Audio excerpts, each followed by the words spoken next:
দেশের বাইরে আমার কোনো ঠিকানা নেই, এটাই হলো আমার ঠিকানা।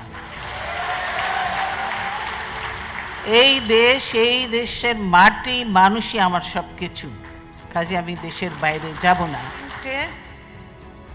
দেশের এত সমস্যা, এই কোনো সমস্যা নিয়ে আলোচনা হয় না।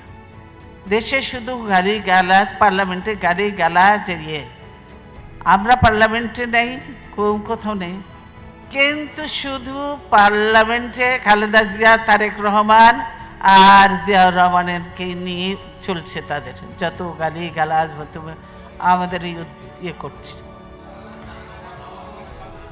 হ্যাঁ,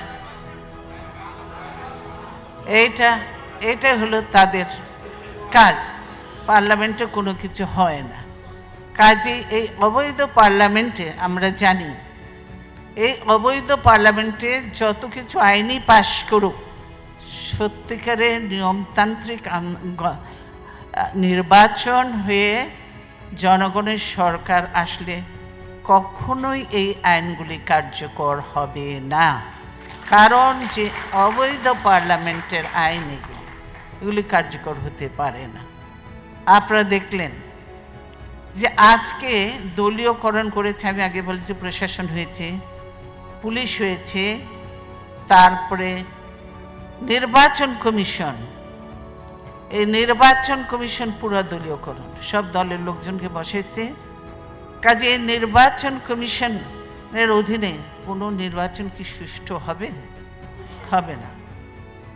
এই হাসিনার অধীনে কোনো নির্বাচন কি সুষ্ঠু হবে? এতগুলো কিছু দেখার পরে হবে না।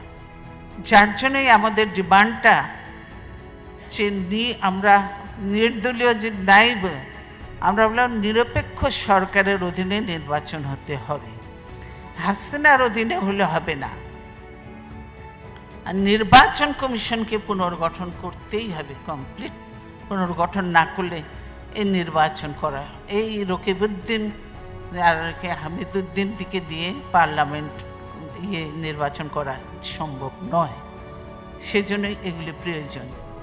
দেশ আজ গণতন্ত্রহীন অবস্থায়, যার জন্য দেশে এইসব ঘটনা ঘটছে, একের পর এক যে ঘটনা ঘটছে, এই গণতন্ত্রহীন অবস্থায় রয়েছে।